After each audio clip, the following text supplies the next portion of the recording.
So, my question is, since neither the state, federal, or the state can issue this paper money, it's unconstitutional, they can only write legal tender laws that use gold and silver. How did we get the Federal Reserve dollar note, which is a private issued dollar, and is it a constitutional dollar? How do we get to that point? Yes. Yeah. Okay, how do we get back to a gold standard? And she's right, the states do not have the authority to print their own money. They were instructed to use only gold and silver as money. The overall, the biggest thing you have to do is repeal the Federal Reserve Act. That's what you would have to do. But if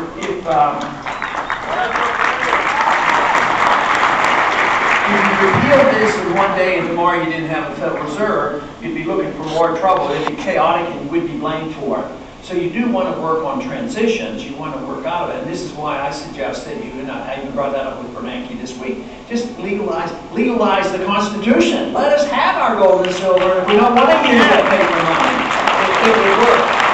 Now, the best example to study this, but it's not comparable today, but after the Civil War, they went off the gold standard. Wars tend to get governments always to abuse the money. They went off the gold standard in 1861.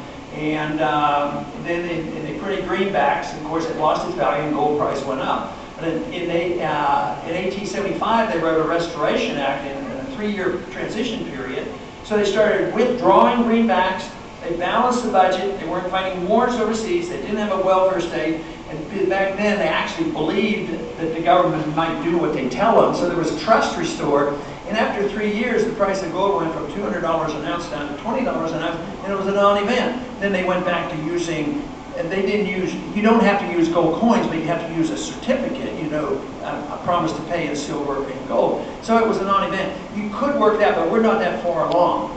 You know, eventually, if we're ready, this is one thing where we're making a lot of progress, because we have about 4 or 5 other individuals in Congress now writing bills to reform the Federal Reserve, but a lot of it is tokenism, but they are getting their attention, and that's because there are a lot of people like you who are concerned about it.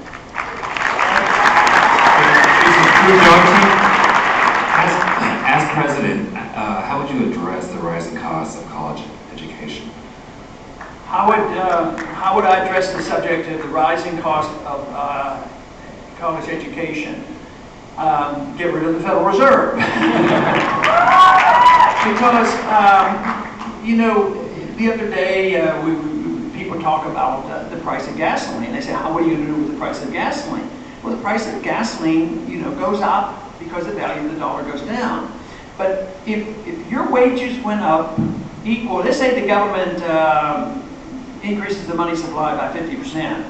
Since the crisis came, they've been doing 200 to 300%. But let's say the prices go up 50%. If your wages go up 50% and all prices go up 50%, it's no big deal. But what happens is you inject money into circulation. The people who get it to use it first have the biggest advantage. So there's a transfer of wealth to those people who use it. The government, the big business, the banks, the military-industrial complex, they get to use the money first and they get the advantage. But then the money goes and circulates, and it goes to where the government directs it. And laws generally do it. The housing bubble, we had a lot of laws that said we had the excess credit. Then we had laws that said you have to make these loans, give them to, even if you don't qualify, you get a loan. But what has the government done? Medicine. They pump a lot of money into medicine because they want to help people. But it all does is push prices up, and medical care quality goes down. So when it comes to education, you say, well, everybody deserves a college education. No, they don't deserve a free college education. You can't get it for free. But if the government comes in and says we're going to guarantee a loan to a college education, that means more money goes into the education, and some probably, you know, not everybody ends up getting a college education, but if the government directs more money in education, generally prices go up. If you compare what students have to put up with today compared to when I went through college, it was not that difficult for me to work my way through college. But I was only paying about $350 a month, a semester for my tuition. And but I could do that by summer work and 2 or 3 jobs on campuses. But now today, the government has pushed these costs up.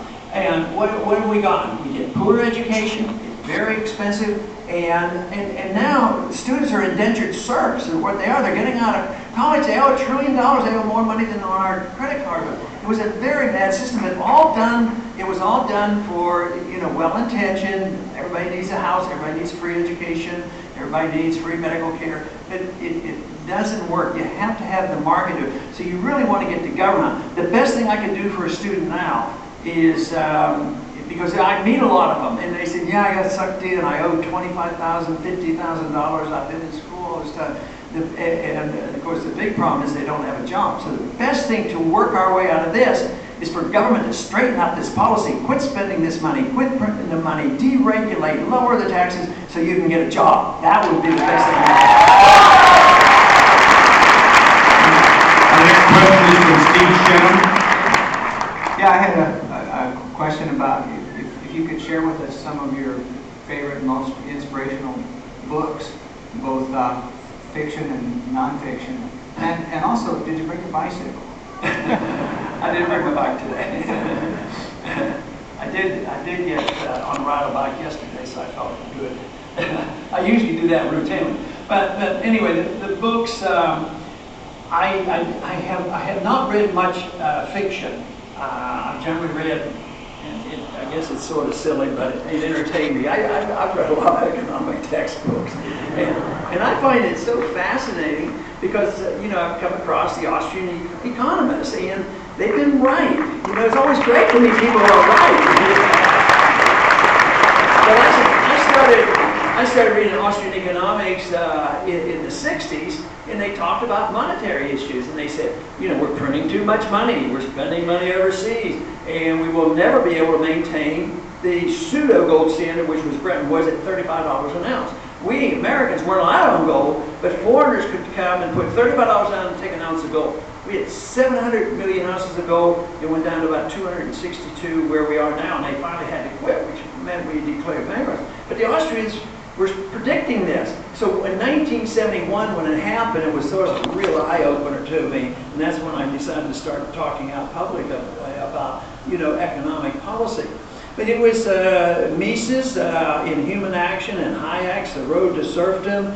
The one novel that I remember getting from my mother, and that was Dr. Zhivago. I read that, and I read Ayn Rand's books, but it was a mixture. But what's so wonderful now is you can find anything you want. You can either download it or go to Amazon and they'll send it to you in a couple of days.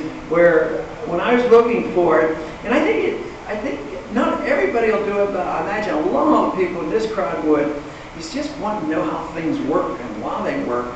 And I was inquisitive. I think that's the greatest gift anybody could have, is you're just inquisitive to seek truth and not accept the propaganda. That's the biggest problem. So early on, I had to search for the books, and the organization that helped me the most was the Foundation for Economic Education, Leonard Read Group. And you could order books and write to them. But today, there's no excuse for not finding the material that you want. And let's hope we are able to keep the internet free and open. The next question is from Ben Blake. Okay. Gary Rhodes.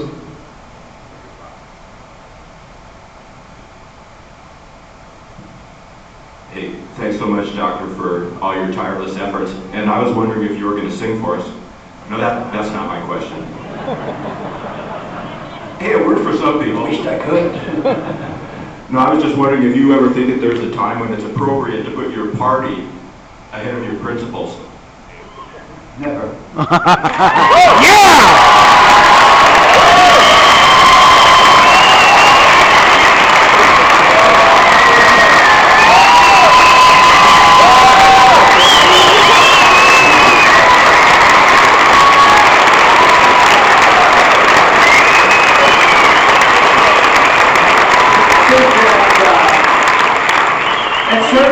That certainly is what the problem is. In Washington, the other night somebody mentioned something about a team player. And a team, I think it's the worst thing. I've seen the lobbying on the House floor, the twisting of arms. Sometimes the vote will be kept open a couple of hours, especially on prescription drugs. Went in at like 3 in the morning. The Republicans had to pass this bill, more spending bill. But I remember, you know, the certain leadership group going and getting somebody that they thought they could twist his arm, and they did. They pounded and pounded and pounded, just wearing him down like an hour. Then finally, the speaker comes last. He's the speaker. He says, he comes over and he says, we need you. You've got to be a team player. Do it for the team. Do it for the party. Because the president wants this. And that is why this country is in such trouble, because both parties are the same way. And unfortunately, I think both parties are too often the same. If you look at monetary policy, welfare policy, war policy, the whole world. Okay, the last question is from Ben Blake. Dr. Paul, what do you think an audit of the Federal Reserve would show the American people? What would an audit show to the American people? It would show that even I was very, very impressed with the magnitude of the information we got from this pseudo audit. You know, even though our audit bill didn't get passed, we put a lot of pressure on. There were some lawsuits that they had to reveal it. Just the fact that I found out that the Fed churned $15 trillion during the bailout period, half of it went to foreign banks and foreign central banks. You would see more of that. You would see, maybe you would find out exactly why Goldman Sachs got saved and Lehman Brothers went bankrupt.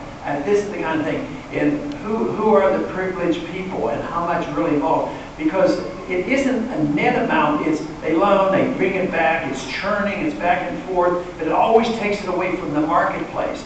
And of course, it's always inflationary, and it's done at the expense of the people. When you destroy, what they're doing is destroying the value of the money. When you destroy the value of the money, you destroy the wealth of the middle class. The middle class gets poorer, and the middle class gets smaller. That is what's happening. I think we would have concrete evidence if that would occur.